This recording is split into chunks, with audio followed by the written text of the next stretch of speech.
Muito bem, mais uma vez estamos aqui. Boa noite a todos, boa noite, Neusélia. Boa noite, Rita. Boa noite a todos. Mais uma semana com a graça de Deus. Graça mesmo, né? Porque não merece, não, mas tá É, tendo, né? é só ele, né? É só Deus mesmo. Então, a nossa leitura inicial, livro Pão Nosso, capítulo 139, Oferendas, baseado em Paulo Hebreus, na carta para os Hebreus 7:27. Porque isso fez ele, uma vez oferecendo-se a si mesmo. As criaturas humanas vão sempre bem na casa farta, ante o céu azul. Entretanto, logo surjam dificuldades, ei-las à procura de quem a substitua nos lugares de aborrecimento e dor. Muitas vezes pagam preço elevado pela fuga e adiam indefinidamente a experiência benéfica a que foram convidados pela mão do Senhor. Em razão disso, os religiosos de todos os tempos estabelecem complicados problemas com as oferendas da fé. Nos ritos primitivos, não houve qualquer hesitação perante o sacrifício de jovens e crianças. Com o escoar do tempo, o homem passou a matança de ovelhas, toldos e bodes nos santuários. Por muitos séculos, perdurou o plano de óbulos em preciosidades, riquezas destinadas aos serviços do culto. Com todas essas demonstrações, porém, o homem não procura senão aliciar a simpatia exclusiva de Deus, qual se o pai estivesse inclinado aos particularismos terrestres. A maioria dos que oferecem dádivas materiais não procede assim ante as casas da fé, por amor à obra divina, mas com o propósito deliberado de comprar o favor do céu, eximindo-se ao trabalho de autoaperfeiçoamento. Nesse sentido, contudo, o Cristo forneceu preciosa resposta aos seus tutelados do mundo. Longe de pleitear quaisquer prerrogativas, não enviou substitutos ao Calvário, ou animais para sacrifício nos templos, e sim, abraçou ele mesmo a cruz pesada, imolando-se em favor das criaturas e dando a entender que todos os discípulos serão compelidos ao testemunho próprio no altar da própria vida.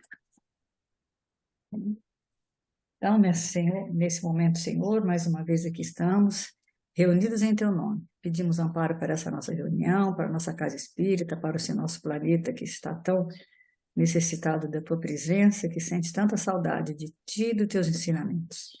Que possamos, Senhor, nesse momento, estarmos vinculados ao plano maior, aos nossos mentores individuais, aos mentores da Casa de Francisco de Assis, para que nesse nossa pequena contribuição possamos fazer a diferença nas nossas vidas, mas principalmente em todas as questões do nosso planeta. Que Jesus nos abençoe, nos ilumine, que Paulo de Tarso também esteja conosco hoje e sempre. Graças a Deus. Então, nós estamos, já estudando, como a Luísa sempre diz, já há algum tempo, o Evangelho de Mateus, de forma minuciosa, detalhada, sempre baseado no estudo do Aloysio de Uberaba, do Aloysio Elias, e também na literatura da doutrina espírita. A gente está no capítulo 15, na passagem que Jesus é confrontado pelo grupo de fariseus e escribas, E a Luísa explica de novo, que mesmo que a gente estude minuciosamente, a gente tem que ter uma ideia do que seja a passagem em si, Toda passagem tem um eixo temático, que a gente precisa ter sempre em mente. Então, você está estudando um trechinho, mas com uma visão da passagem em si. Então, essa passagem começa com o encontro de Jesus com esses fariseus e os escribas, que eles representam o quê? Uma superficialidade, um artificialismo, aquele convencionalismo humano. E aí Jesus vai iniciar esse diálogo com esses fariseus, e eles cobravam, tanto de Jesus quanto dos discípulos, aquela prática exterior, ritualística, que era comum naquela época, que eles faziam, que era a ablução das mãos, a purificação das mãos através da água. Era um gesto exterior de fé, que para Jesus e para os discípulos não tinham sentido, não tinham significado, não sensibilizava Jesus. Principalmente porque eles eram mais autênticos e não queriam fazer aquilo por uma pura convenção. Porque às vezes até, eu acho que eu entendi assim, às vezes até no momento que foi criado, ele tinha uma intenção. Aquilo, a ablução das mãos, ela tinha que ter um significado. Tinha todo um ritual ali, realmente, né, exterior.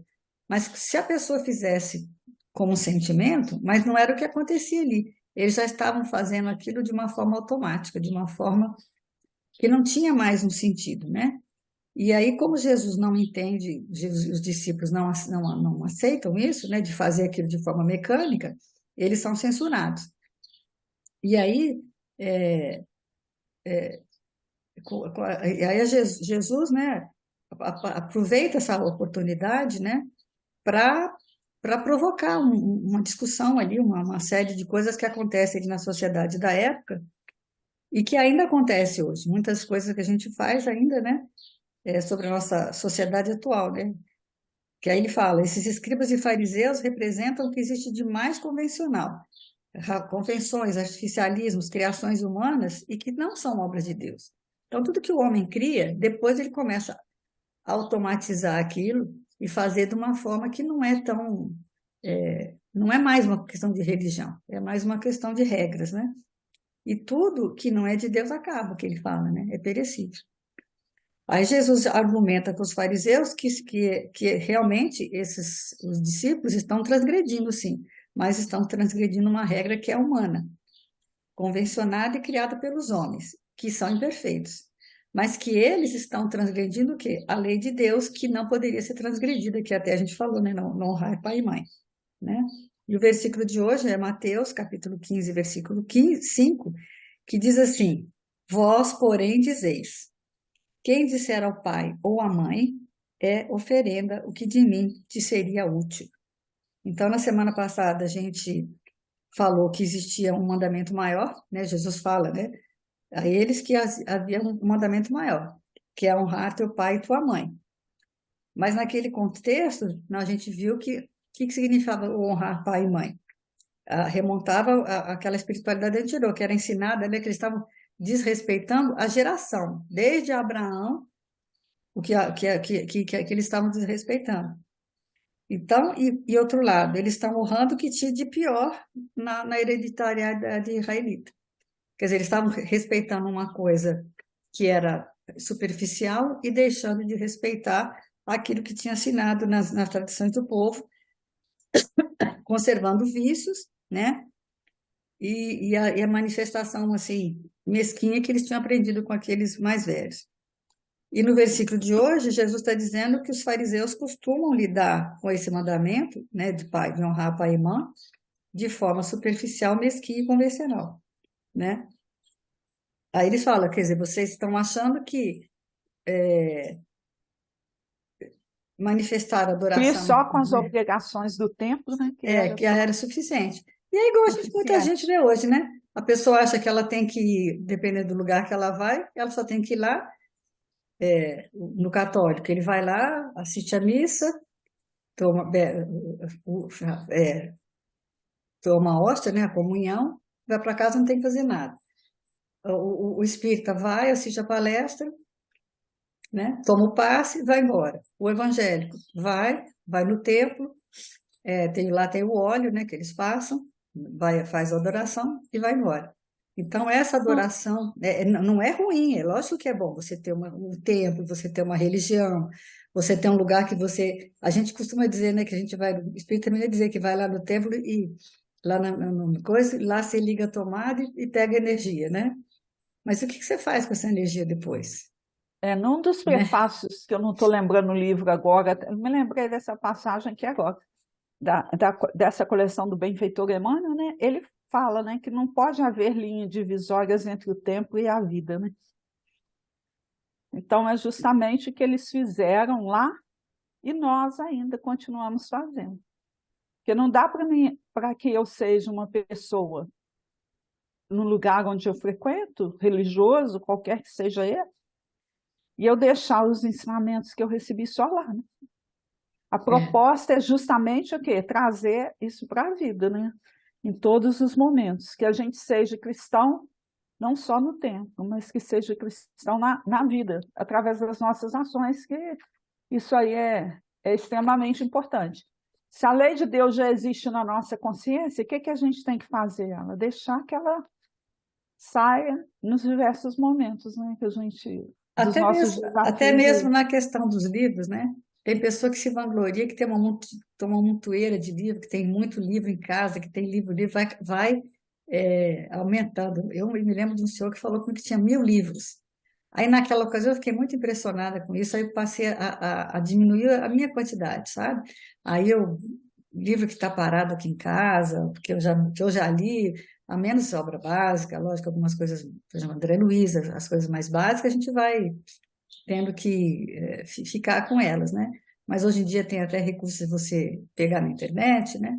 Então, eles falam que tem algum lugar que eu li que conhecimento não se retém, conhecimento se distribui. Então, você tem que ver, empresta o livro, não pede ele de volta, deixa ele lá em algum lugar, deixa na biblioteca do centro, deixa disponível para alguém. Então, quando você vai no centro, quando você vai na igreja, qualquer lugar que você vai aprender alguma coisa, aquilo tem que ter não é só para você, né? Essa é a caridade de você distribuir o seu conhecimento. É lógico que você não vai ser o chato da hora, que ele vai ficar falando o tempo todo só de virar um beato chato, né? Mas que você tem que distribuir, prestar um livro, olha, indicar um livro. E aí, se a pessoa não pode comprar, você, olha, lê esse livro que é bom. Então, a gente tem que pensar nisso, né? Em distribuir, né? Então, senão você fica só com aquele ritual, né? Dentro daquele ritualismo que você A aprende, fica gente, com na ele. realidade, você tem medo da responsabilidade, do serviço áspero, né? E dessa decisão de colocar isso, esse conhecimento que já está ali no seu coração, né? Através da consciência, que nenhum de nós pode alegar que não tem. A gente só pode ter essa dificuldade de entendimento que ele existe em nós, né? Já, enquanto filhos de Deus, mas a gente teme muito colocar isso em prática, porque justamente é o que a gente vem estudando, é a questão da transgressão. A multidão está tão ainda infantil, ignorante em termos de valores espirituais, que a gente tem medo de ser os transgressores, né? Então, à medida que você se omite, aí você deixa que a propagação da luz ela se retarde, né? Porque nós precisamos ser aqueles que deixar a luz do Cristo, né? Sair de nós, mas a gente se retrai com medo dessa força que a multidão tem, né? Porque realmente é ficar muito diferente, às vezes, né? Frente às situações que a gente vivencia na nossa convivência, né? Mas é um grande desafio, um grande bem na hora que a gente conseguir fazer isso, né, Rita? E aí, né, na frente, ele vai explicar, né, que naquele momento ele está falando o seguinte, que não é simplesmente você levar a oferenda, né, que é essa palavra que nós vamos destacar hoje no versículo, que é a oferenda que nós vamos substituir pelo holocausto, que era o que eles faziam na época, né, que era o mais usado na época, era o holocausto. Na frente do templo, né, naquela parte onde era permitido que os varões entrassem, tinha uma grelha enorme, onde era queimado o cordeiro que seria sacrificado. Na entrada do templo, a pessoa já podia comprar um animal que era sangrado, esfolado, tirava a pele, depois era esquartejado e queimado nessa grelha, né? Como ele fala, é como se fosse um churrasquinho mesmo, né? Que eles faziam ali. Mas de uma forma, né? Que aquilo representava. E aí eu me lembro que em alguns estudos que eu já vi, que tipo assim, que existia um sacerdote que ele atendia, dependendo do tamanho do seu pecado, o animal podia ser menor ou maior. Então, quem tinha um pecado pequeno era uma pomba, quem tinha um pecado maior era uma ovelha, ou então aqueles que eram mais ricos, né?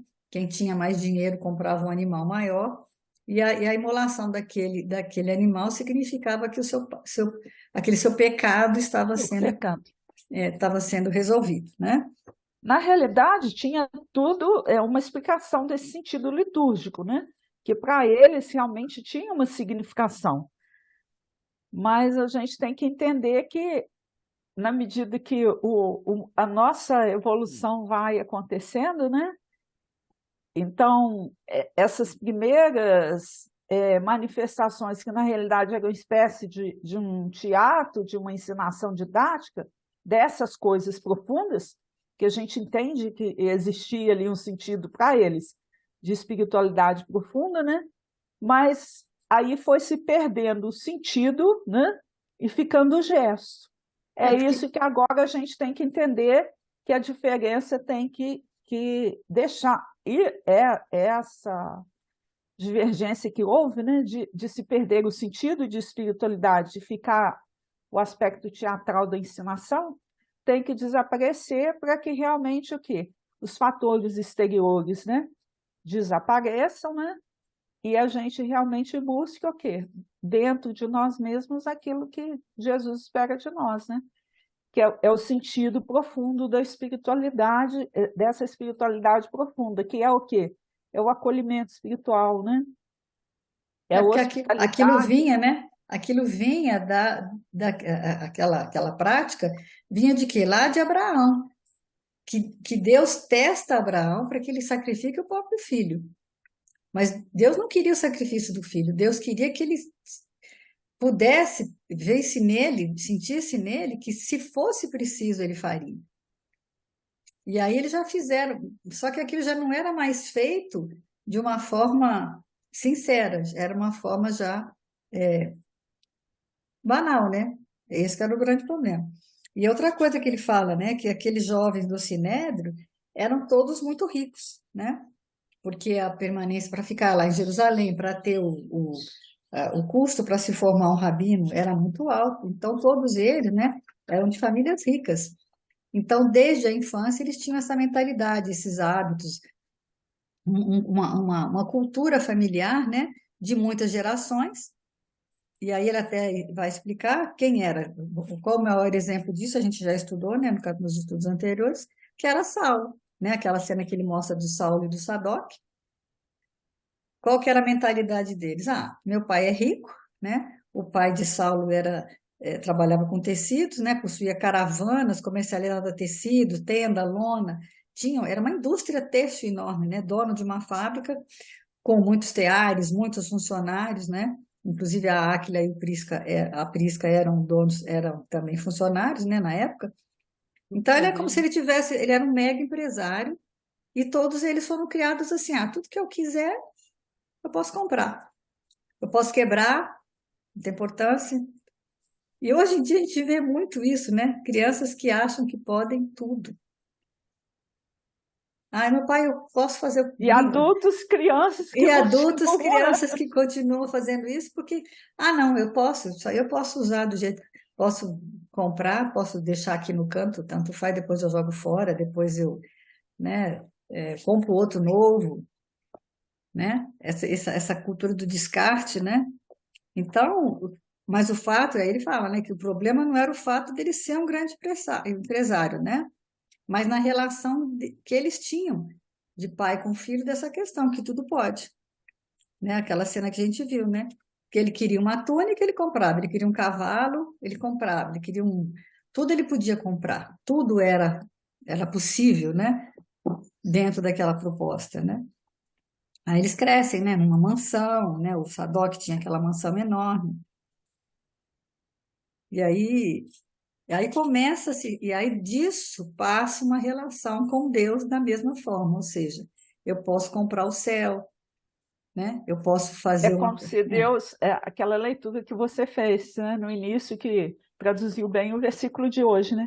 É a simpatia exclusiva de Deus comigo que eu tenho dinheiro, né? E aí e criou-se essa Eu situação posso como se comprar, fosse né? possível comerciar o quê? Com Deus, né? Se eu tenho dinheiro, eu posso comprar tudo e posso fazer tudo. E aí, quando eu faço isso, eu faço o quê? Ao invés de me aproximar de Deus, eu me distancio dele. O Aloysio puxa até uma sequência, né? Porque ele fala, aquele fariseu desencarna lá, vai reencarnar em Roma, quer dizer, no início, né, da formação da Igreja Católica, e traz nessa sua bagagem, né, espiritual alguma coisa para a Igreja Católica, né? Aqueles mesmos, traz aquilo, os mesmos hábitos, os mesmos costumes que ele tinha. Depois ele vai reproduzindo esses comportamentos de reencarnação e reencarnação sempre, às vezes no seio mesmo da Igreja Católica medieval. E vai criando essa prática, né, de barganha, que você compra, né?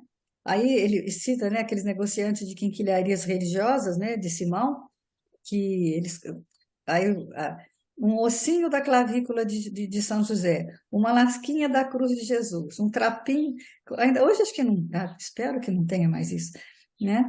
Quer dizer, se aí o Ainda Erasmo, continua, Rita, porque quando você compra assim, você vai em alguns lugares que tem um aspecto religioso, quando você deposita toda a sua fé num santinho, num chaveirinho, achando que aquela imagem, que aquele pedaço de um objeto é, vai de vez em quando fazer a ainda chega, né? pessoa. Até pelo correio chega algumas coisas para você comprar, alguma coisa que se você comprar você vai ganhar o céu, né? E aí o Erasmo de Roterdã, né? Depois do elogio à loucura, ele vai dizer que se juntasse todas as casquinhas de madeira de Jesus que foram vendidas, da cruz de Jesus que A foram cruz de vendidas, Jesus. daria para construir um barco.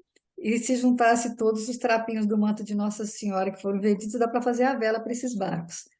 Quer dizer, lógico que, quer dizer, você vê como é que chega num nível de irracionalidade.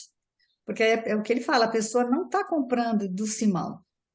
Ela está comprando, ela acha que está comprando de Deus, né? Que De Deus, Deus. que aquele pedacinho de coisa que ela comprou vai fazer com que todos os pecados dela sejam, que ela seja salva, né? Que ela seja, E é uma até negociação. a gente vivencia isso um pouco em termos de, às vezes, doação numa instituição. Quando uma pessoa entra assim, gente, é um exemplo, não estou generalizando, né? Porque nós estamos apenas E não fazendo é uma errado, não análise estamos das falando que é errado, situações, né? só estamos falando que não precisa Então, ser essa isso. caridade material, que a pessoa, por exemplo, ela descobre que ela está com uma doença em estágio terminal. Aí, o que ela não fez durante parte da vida, a gente entende assim, né? Aí ela quer esse mecanismo compensatório, né? De fazer essa troca com Deus. E aí ela começa a fazer doação. E é uma boa coisa. A gente não vai desprezar que uma doação, um pão que mata a fome de um faminto, ele tem a sua importância. Mas eu não posso entender que com aquele pão que eu dou ao faminto, eu estou comprando um favoritismo de Deus em relação à minha pessoa. Então, a grande questão é a intenção dentro daquilo que eu estou fazendo. Se eu estou achando que é mecanismo de troca, né, esperando retribuição, realmente aí eu estou equivocado. Mas Deus é tão bom, tão misericordioso e tão justo, que Ele até mesmo aquele pão que você dá com intenção, ele tem. realmente traz um benefício para você, porque o bem que você faz, mesmo ainda de forma equivocada, realmente vai trazer o quê? Um alívio para o seu coração, porque é o início do seu despertar para aquilo que realmente é importante, né? Tem uma história que eu agora não me lembro qual que é, nem que livro, mas que eles, ou alguma historinha assim, que eles contam que tinha um cara que não tinha feito nada, mas que um dia ele deu um pedacinho de pão para alguém que pediu, e deu até de má vontade para ficar livre. Mas aquilo foi a única coisa que ele fez dentro do que ele entendia, né? Então aquilo foi uma coisa que ajudou o próprio André Luiz, né? As consultas que ele fazia de graça, que ele fazia meio de má vontade, porque a secretária que meio que empurrava para ele, né? Teve um benefício para ele, né? E aí a pessoa, né, que ele atendeu na época, rezava por ele, trouxe um benefício. Então, tudo, Deus acho que aproveita, né, mesmo de forma, as coisas que a gente faz de forma Ah, torta, né, torta. né? Aí o que o Luiz fala, né, que a Isso gente, se converte pela misericórdia divina a nosso benefício. Agora, a gente não pode, nós, enquanto seres inferiores, a gente não pode estabelecer essa relação com Deus, achando que ele vai fazer essa barganha aí que a gente faz em relação às é, coisas materiais, né? eu acho que o nosso compromisso é que ele fala, né, a gente tem que ir superando, né, essa mentalidade mercantilista, né, porque aí, e como ele diz, a pessoa reencarna, aquele fariseu lá de trás vai reencarnar no século XX como espírita, né? E se ele não superou essa mentalidade ainda, ele ainda tem esse alvo, né? Ele ainda vai reproduzir dentro do movimento espírita, né? Essa relação de oferenda, que, entendendo como se você estivesse trocando um favor com Deus, né? Então, por exemplo, Bezerra, aí ele dá o exemplo, Bezerra de Menezes criou essa ambiência. Ele fazia isso, né? Ele criou essa ambiência que, além da Da prática caridade. mediúnica e do estudo das obras, você tinha que fazer uma caridade social. E ele cita também o Eurípides Barçanufo, no interior, né? Que Mas as já existia pessoas, desde Kardec, né, na França também, essa é, caridade. que Kardec estava até se Então, preparando para mudar para uma comunidade que ele tinha criado, né? hum, Mas a gente vai ter que ir superando isso, né? que a gente não está animada pela generosidade desses espíritos, pelo contrário, né? A gente está imbuída desse passado mercantilista de barganha com Deus. E aí lá no E essa é a fundinho grande você, né? questão. Lá no fundinho mesmo, você acha que você é o queridinho de Deus, que você merece ter um lugar melhor, porque Não, você e está aí fazendo. eu vejo muito isso, Rito, porque às vezes sim, a gente tem uma proposta de trabalho já, né? Aí quando vem uma dorzinha, uma dificuldade maior, você fala assim, poxa vida, mas eu estou me dedicando Oh, tanto, é Deus, né? Por que que você está como fazendo isso comigo? se o trabalho mínimo que eu faço pudesse fazer com que eu recebesse um favoritismo de Deus no sentido de não existir sofrimento na minha vida. O exemplo cristão não é esse. Não a gente também tem a ideia errada assim, que a religião é para fazer a gente sofrer. Não, a religião não é para a gente fazer, né? Mas a gente tem que entender assim, que quem realmente crê, né, de nada necessita, porque a confiança que você tem ali em Deus, você vai ter essa certeza de que tudo aquilo que está acontecendo é necessário para o seu progresso evolutivo. E aí a gente não espera nada. A gente simplesmente vive com essa, sabe? Aquela resposta lá Olha a que a parte gente cita material, na né? leitura, né? Faze isso e viverás. Se a gente vive dentro desses princípios cristãos, né, essa vivência, a gente vai viver de maneira tranquila, porque a gente não vai ser perturbado por essas ilusões que o mundo traz para a gente. Antes, depois de analisar o pagamento da terra, né, é a gente se habituar a valorizar as concessões do céu. Né? Que a gente espera o quê? Só pagamento, mas vão valorizar a concessão, É olhar é a além, né? graça de Deus que está presente aí na nossa vida todo dia, todo momento, e que a gente não para agradecer. Né? E é o que ele fala, que o conforto, na realidade, é um obstáculo, né? Não é um privilégio, é um grande desafio. Quando você tem um conforto, né, maior, então a probabilidade da pessoa estabelecer com Deus uma relação de barganha e negociação, né, em função do vício, a que esse conforto levou, que o conforto te leva, né, a algumas questões, então a possibilidade de queda é muito grande. Então a Eu gente é gosto, igual a beleza, né? A beleza também, a beleza é um grande desafio, principalmente porque acaba, né? É algo que tudo que é material, tudo que é perecível, né? Tudo que é material é perecível. E aí se você se vincula aquilo de uma forma doentia, de apego,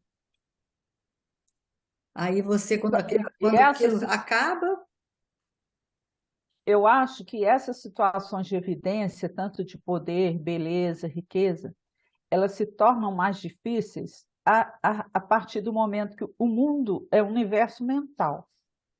E nós estamos interligados uns com os outros através das nossas vibrações. Quando você tem poder, fama, beleza, você é instrumento para os outros de quê?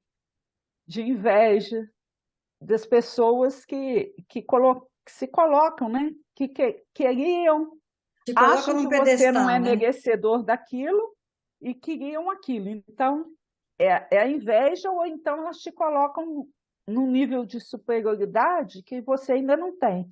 Então, olha como é que é carregado de vibrações assim pesadas que a pessoa vai ter que ter muita força moral para diluir essas vibrações e entrar numa faixa de sintonia. Agora, fala a verdade, o espírito que está numa dificuldade maior, numa situação provacional mais difícil, ele não desperta inveja. A Nem pessoa, né, inveja, nem tem até adoração, né? Nem idolatria. tem que Ninguém idolatra pagar nem com ele inveja. aqui, um sentimento de piedade. E aí, esse sentimento de piedade, de compaixão, ele até te ajuda a reerguer, né? Eu acho que deve ser isso. A gente É onde sente. muitas pessoas preferem ficar, que a gente falou no estudo esses dias, né? Prefere ficar num sentimento de revolta ou de vitimização, porque é mais confortável para ela. Ela ali, ela não tem que fazer nada, ela já está numa situação, está todo mundo com pena dela, está todo mundo rodeando, e aí ela fica numa situação mais assim confortável. Por isso que é preciso você o autoconhecimento para você ter a- a- uma autonomia na sua vida. Isso que é difícil, né? Ninguém, não ser nem a vítima, nem ser o ídolo e nem ser aquele que os outros invejam. E essas situações, né, é, assim, que a gente faz, elas, na realidade, elas estão no nosso no campo do inconsciente, né? Então, a gente faz e nem percebe que está fazendo. Então, por exemplo, quando eu dou o dinheiro para o Santo Espírita, aí o que que acontece? Eu doei, né?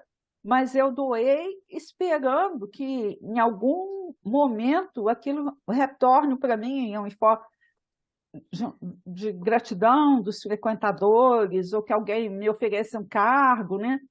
Então, por exemplo, se eu doei algo, ele dá até o exemplo, né?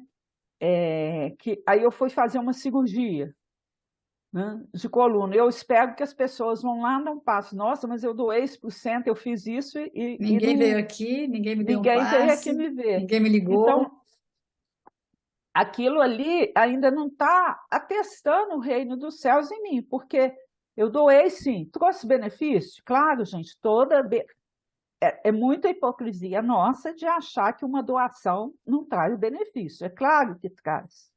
Mas qual a intenção que existe atrás de qualquer doação que eu faço? Porque o Deus vai sempre analisar o quê? As Tem nossas intenções, né? intenções.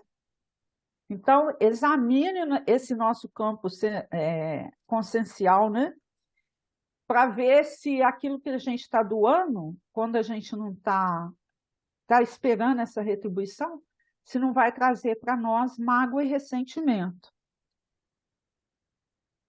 Porque se vai trazer, aquilo ainda não se deu de forma espontânea, né?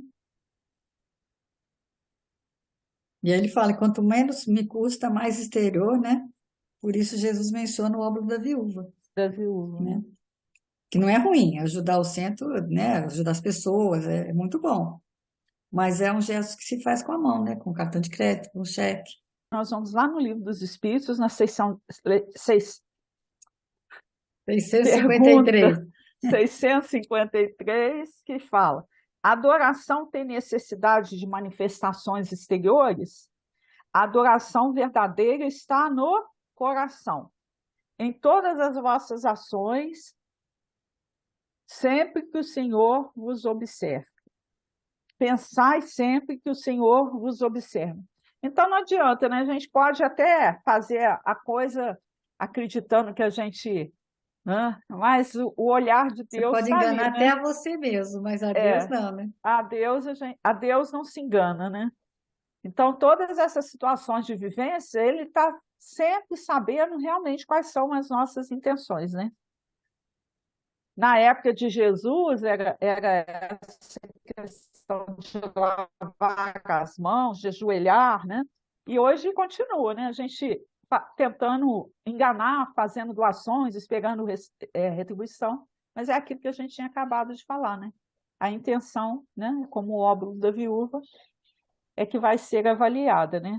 Quanto mais, quanto não é sacrificial, é um gesto de fora, menos valor ela vai tendo para Deus, né? Eu vejo muito isso na questão, por exemplo, na questão da evangelização, porque você Por exemplo, eu sou evangelizadora, aí eu vou lá e falo um monte de coisa para as crianças, né? Do que é bom, do que é legal, pego aula sobre bullying, sobre qual que é o tesouro do tempo, que é onde, por exemplo, eu falei sobre aproveitar o tempo, a disciplina, se você vai fazer. Mas se eu não sou essa pessoa, se um dia elas me veem lá sentada num bar tomando cerveja, ou numa festa, perdendo o limite das coisas, ou maltratando alguém na rua, ou fazendo piada com alguém, o meu ensinamento é todo por água abaixo. Ah, a tia fala, mas ela não faz, então por que eu tenho que fazer? Aí, se eu Você estou indo só. atrás do efeito manada, hoje em dia eles falam muito no efeito manada, então se eu estou fazendo igual a todo mundo, então eu não estou sendo um exemplo. E isso é que arrasta, né? A gente sabe disso. É o que ele está falando aqui, né? Se você tem uma expectativa de uma contrapartida, ou se ele dá o exemplo, né, que o expositor fala alguma coisa e depois, na hora que ele sai, ele maltrata alguém. Na hora que ele sai na porta da casa espírita, ele maltrata. A pessoa que estava ali buscando, alguém que vê isso, que estava lá no centro espírita buscando alguma coisa, ele fala, pô. E aí a espiritualidade às vezes, estava trabalhando com ele para ele conseguir estar ali e voltar, e às vezes a pessoa nem volta mais, só porque viu algo que A não. sua conduta, né, não pode desmentir a sua fala, né? Que Verdade. isso é hipocrisia, né? E a gente vê muito isso nas obras do André Luiz, às vezes, né, que tem que doutrinar determinado espírito, e às vezes vem até um espírito de uma hierarquia maior, né?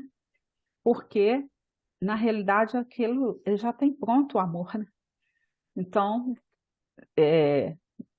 todos os outros estão num processo de cooperação, de evolução, mas às vezes vem alguém de uma esfera mais alta, porque o amor realmente parece uma frase simples, né?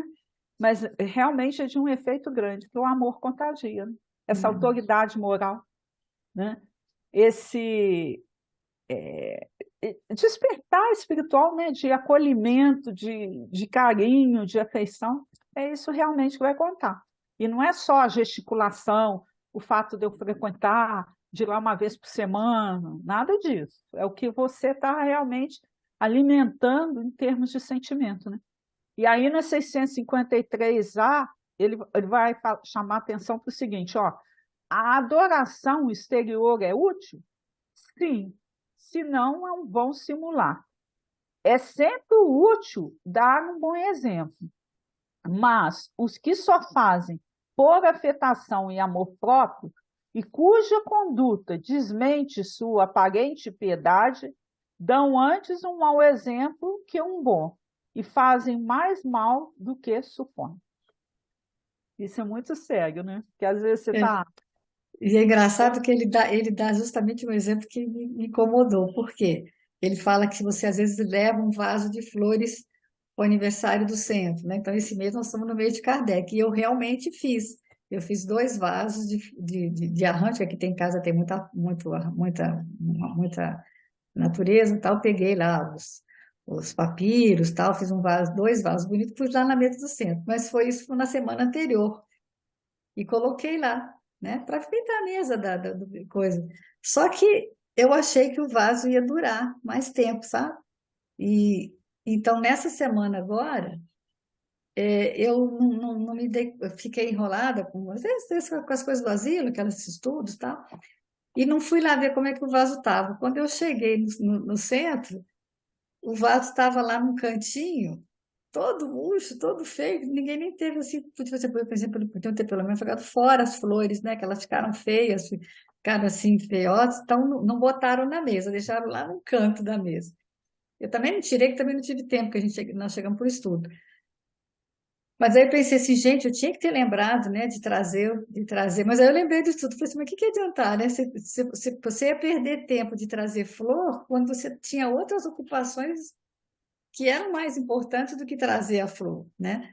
Mas podia ter feito isso também, Lógico que tinha, né? Então, seria útil, seria ter uma mesa mais bonita, porque é um momento, né, depois da palestra nos meios de Kardec, tem a confraternização das pessoas que ficam ali, ou bem mal conversando, é um momento de descontração. Então, quer dizer, é importante? É também, é o que ele está falando aqui, desde que não seja. Eu fiz com boa intenção, só que depois eu esqueci e larguei para lá. Então, agora essa semana que vem eu vou ficar mais atenta, vou levar, vou lá, vou tirar a flor velha, vou lavar o vaso, e no dia eu vou levar uma flor novinha, né, para poder. Mas realmente, né, dependendo da sua intenção, o que que vai fazer, o que que vai provocar, né, complicado. Aí ele vai para o livro, né? O capítulo é Oferenda Cristã, do livro Construção do Amor. Antigamente, a fé exibia nos templos as vísceras fumegantes de animais mortos, quando não imonava o sangue humano para aliciar a simpatia dos gênios inferiores, categorizados à conta de anjos e deuses nos santuários primitivistas. É o que a gente já falou, né, das oferendas nos templos Como antigamente, começou, né? né? É. Espetáculos deprimentes desdobravam-se diante do altar, gerando terror e superstição que orientavam a magia vulgar. Evoluída a fé, olha que interessante, né? Então a fé teve um processo de evolução. O incenso e a mirra, as essências e os perfumes, substituíram as ofertas sanguinolentas, modificando o culto exterior e amenizando os costumes. Com Jesus, entretanto, as oferendas da fé são justas e expressivas.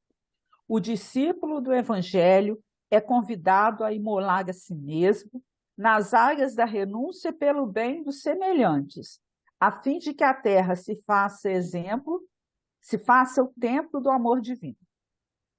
Com Cristo, não mais obratas de sangue e lágrimas, nem dádivas de prata e ouro.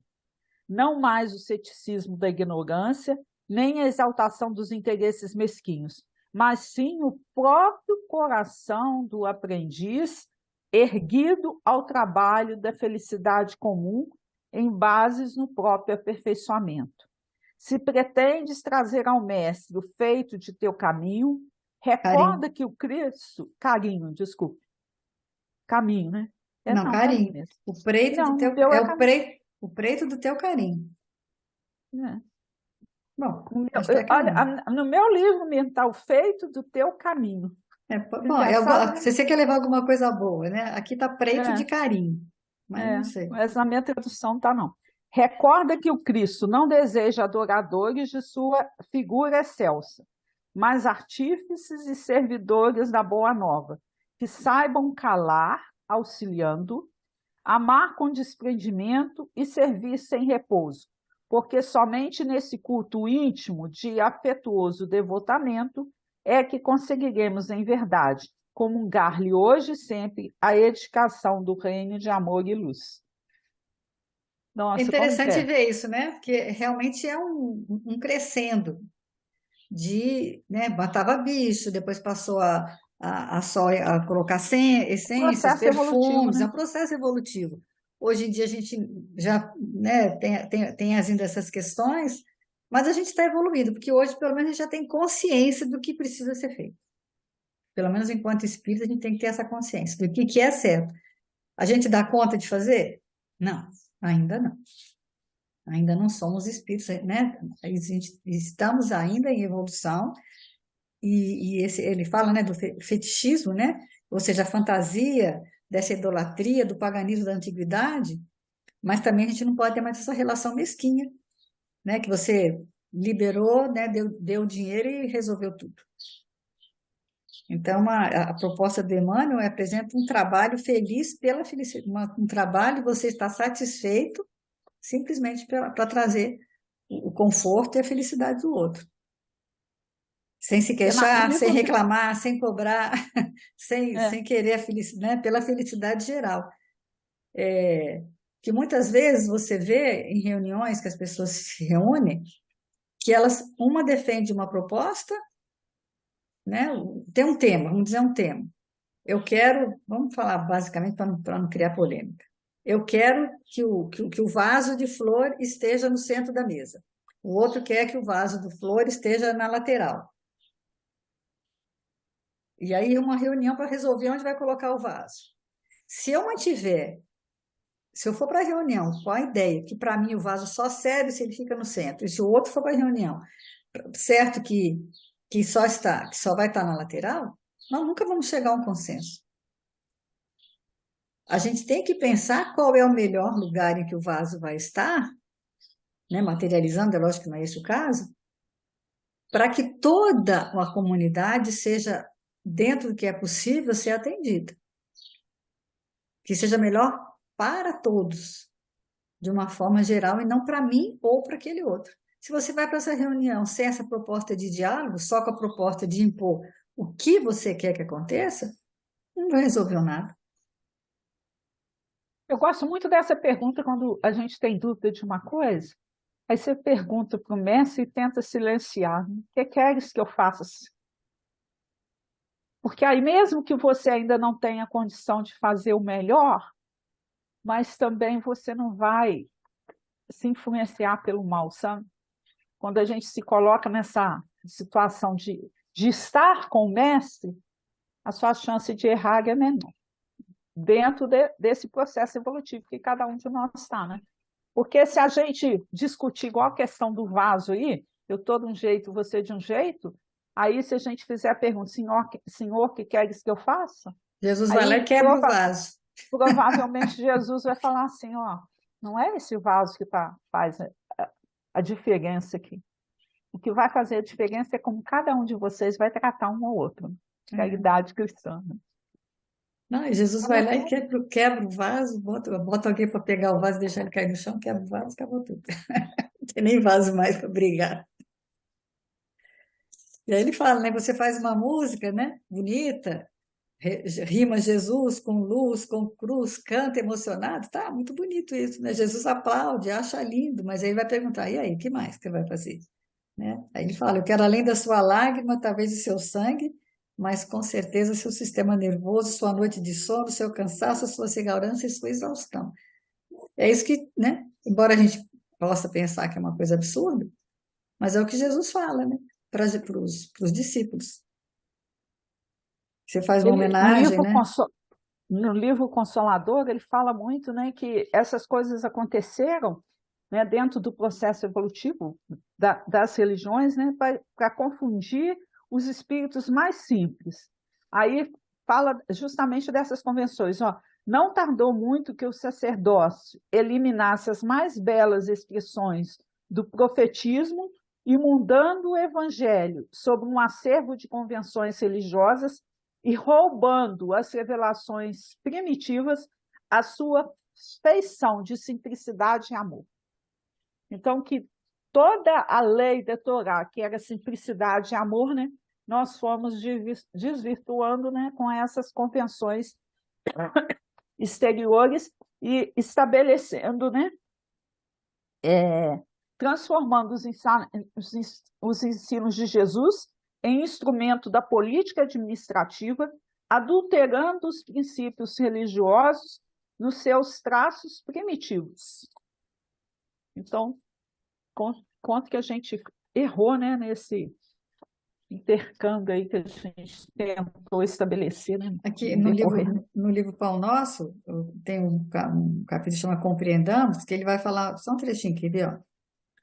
Na própria crosta da terra, qualquer chefe de família consciencioso e reto não deseja os filhos em constante movimentação de ofertas inúteis, no propósito de arrefecer-lhe a vigilância afetuosa. Quer dizer, um pai, né, um ser humano que é pai, não quer que o filho fique lá só adorando ele, né?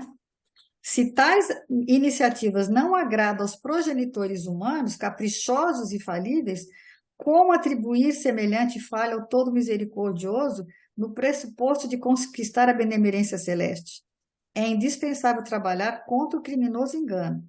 A felicidade real somente é possível no lar cristão do mundo quando seus componentes cumprem as obrigações que lhe competem, ainda mesmo ao preço de heróicas decisões. Com o nosso Pai Celestial, o programa não é diferente, porque o Senhor Supremo não nos pede sacrifícios e lágrimas, e sim ânimo sereno, para aceitar-lhe a vontade sublime, colocando-a em prática. Então, Deus não quer que Deus é um pai. Se um pai humano não aceita essas coisas, imagine se Deus, que é perfeito, sublime, não vai querer esse tipo de adoração. É uma infantilidade mesmo a gente achar que pode fazer isso, né? Então, o cordeiro do altar, o que Jesus espera? Que sejamos nós, né? Nós nos transformarmos em essa oferenda, né? Erguendo o coração, né? No trabalho da felicidade comum, vendo o que é melhor para todos e executando as vontades do Pai. É o atendimento fraterno de fato.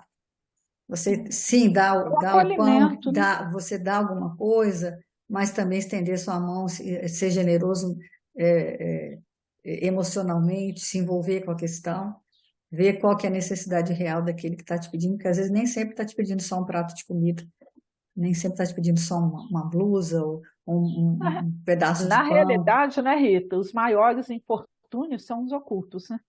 É, Esses a gente não vê, porque às vezes você olha para uma pessoa, externamente ela está super bem, bem vestida, mas você não sabe o que que ela está sentindo, né? Em termos de sentimento. Então é o nosso desafio ter esse olhar, né? Também. Aí ele vai lá para o livro, né? Fonte Viva, 93, Altar Íntimo.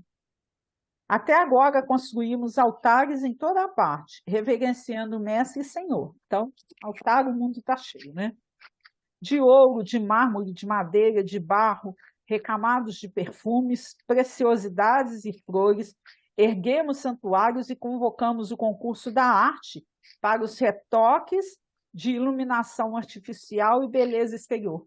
Isso aí basta a gente observar, né, que tem cada igreja, gente. Uma coisa linda, né? cheio Nossa, de cada ouro, templo. e aí você sai na rua, o povo tá. É onde eu me incomodo muito, eu não gosto. O pessoal adora ir a Tiradentes aqui, né? Mas foi o lugar que mais me incomodou que eu fui, foi Tiradentes. Infelizmente, eu sou. Aquilo foi me fazendo mal, eu não aguentava mais. E aí ali o turismo realmente é visitar a igreja, você paga para entrar na igreja, aquilo, quantidade de ouro, e você vê morador de rua, gente precisando ali. É lógico que tem ali tem uma coisa de cultura, de histórico, né? Mas é uma riqueza muito grande em contraponto com muita pobreza que existe na comunidade. Então, acho que é. E aí você vai para um hotel, o hotel tem ar-condicionado, o hotel tem isso aqui, tem um monte de coisa, quer dizer, e é turismo religioso, literalmente turismo religioso considerado assim uma coisa maravilhosa que você faz. A própria, é lógico que ali, por exemplo, em Aparecida do Norte, tem as pessoas que realmente vão ali num ato de fé, não tô negando, porque é que nem nós estamos falando, Deus vê a intenção da pessoa, mas existe um mercantilismo enorme ali, em venda de coisas, venda de comércios, né? A própria manutenção daquilo tudo é muito caro. Então, quando a coisa começa a tomar uma proporção que vai atender a poucos, porque até para ir num lugar desse é caro, né? Você vai gastar. Então, é complicado isso. Aí o benfeitor continua, ó, materializando o movimento da fé, ajoelhamos com atitude de prece e procuramos a inspiração divina.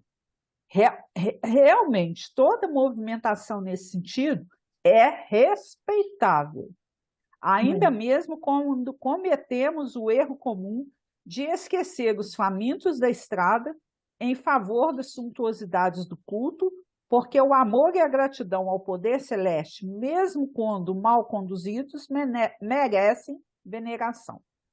Todavia, o Emmanuel, ele é muito. Até o jeito dele chamar a atenção da gente, Até né? agora foi bonzinho, né? Ele Não, tá, é amacia. respeitado, muito Mas bonito quando você ele fazer isso. começa assim, ó, todavia, É, é eu mais. imprescindível crescer para a vida maior. O próprio mestre nos adverteu, junto à Samaritana, que tempos viriam em que o Pai seria adorado em espírito e verdade. E Paulo acrescenta que temos um altar. A finalidade máxima dos tempos de pedra é o despertar da consciência. Então lá a gente começa a despertar, tá, gente? Agora, olha só. O cristão acordado, porém, caminha oficiando como sacerdote de De si si mesmo, mesmo. glorificando o amor perante o ódio, a paz diante da discórdia, a serenidade à frente da perturbação, o bem à vista do mal. Não olvidemos, pois, o altar íntimo que nos cabe consagrar ao divino poder e à celeste bondade. Comparecer ante os altares de pedra, de alma cerrada, à luz e à inspiração do Mestre, é o mesmo que lançar um cofre impermeável de trevas à plena claridade solar. Se as ondas luminosas continuam sendo ondas luminosas, as sombras não se alteram igualmente. Apresentemos, portanto, ao Senhor as nossas oferendas e sacrifícios, olha só, em cotas abençoadas de amor ao próximo, adorando-o através do altar do coração e prossigamos no trabalho que nos cabe realizar. Então é isso, gente. Está lá no nosso coração, né? É o que ele fala, né? Fazer, Você, né, você com que esse... acolhe a criança no centro, acolhe a criança, né? Dá aula de evangelização no centro espírita, faz tudo, mas depois aplaude a execução do pai traficante de uma daquelas crianças porque ele era um bandido. Então você tem que ter esse olhar de Deus, né? Esse olhar de misericórdia, de entendimento, de acolhimento a todos, né? Mas a gente está sempre julgando. Eu gosto quando ele fala do exemplo da criança, né? A criança, quando começa a andar, se verticalizou, né? Aí o que vai acontecer? Ela cai. Nós Mas a nossa função é cair, mas tem que levantar de novo, né? levantar de novo. E seguir em Incentivar, né? frente, né? E no, Porque o amor é para todos, né? Enxergar a paisagem bonita e a favela quando a gente sobe lá no Cristo Redentor, né? A olha gente só tem para a que praia, né? você olha só para a paisagem bonita. Não, meu filho, tem um outro lado ali. Estende seu olhar, enxerga a favela, endereçando a todos, aqueles que estão na favela e aqueles que estão nos lugares bonitos, uma prece de amor. Eu acho engraçado que a pessoa fala assim, vai no Rio de Janeiro, aí só vai na praia, né? Melhor praia que tiver, fica no hotel, no shopping e tal. Aí ela fala assim, o Rio de Janeiro continua lindo, né? Mas a gente sabe o que que tem por trás daquilo tudo. Aí vai lá em Dubai, você acha que Dubai não tem morador de rua? Tem muito. Então as pessoas só querem ir num lugar bonito, naquele lugar que está em que está escondido a realidade. Vive nessa ilusão, na ilusão de que está tudo certo, que está tudo bom, que não precisa fazer nada, que você que você foi lá na casa espírita, você foi na igreja, você foi no templo, fez a sua parte, fez a sua oferenda, né? Sua oferenda que não é ruim, que é uma, né? A gente vai deixar isso bem claro, a Luiz falou isso várias vezes, mas que na realidade, né? Aí ele fala, é a mesma coisa que você pegar uma bucha para limpar o barro na calçada da sua casa e depois pegar água de esgoto para tirar o sabão. Então a gente tem que estar, né, sempre atento com isso. E Está acho que no nosso está no nosso horário. horário. Vou encerrar com Cartas aos Crentes do Cassimiro Cunha. Cassimiro Cunha, esse livro, Cartas do Evangelho, é muito bom, tem É porque umas é bem poesias direcionado, bonitinhas, né? né? E é É bem bem direcionado. direcionado, bonitinho. Estás, amigo, na terra, em trânsito para a luz. És o romeiro das dores, buscando o amor de Jesus. Cercado de desenganos, de penas e de aflições, és hóspede transitório na terra das provações. Lembra, portanto, a lição do Evangelho do Senhor. A porta da salvação é a porta estreita na dor. Já pensastes que quem passa numa porta assim estreita precisa levar consigo uma leveza perfeita? Eu adorei esse verso. Todo aquele que caminha chega ao termo da viagem, da terra cheia de sombras, não leves muita bagagem. Muita ansiedade do mundo, desejo, orgulho, paixão podem trazer muito peso em torno ao teu coração. Mas a humildade, a esperança, a doce luz da bondade são forças que te levantam da senda na iniquidade. Com tais virtudes na vida, hás de seguir com leveza, passando o estreito caminho que abre os mundos da beleza. Considera toda posse da posição desigual como um meio de conquista da posse espiritual. Todo apego que não chega, o apego do afeto irmão, é uma algema dolorosa no instante da transição. Recorda sempre que um dia voltará a luz do além e subirás na medida das tuas ações no bem. Prepara-te desde agora para a vida da outra luz, onde te aguarda o carinho das mãos ternas de Jesus. Uma semana de muita paz, de muita Jesus nos harmonia abençoe, né? Que a para gente possa todos nós fazer as nossas oferendas transitar, né? verdadeiras. Até semana que vem, se Deus quiser. Um abraço.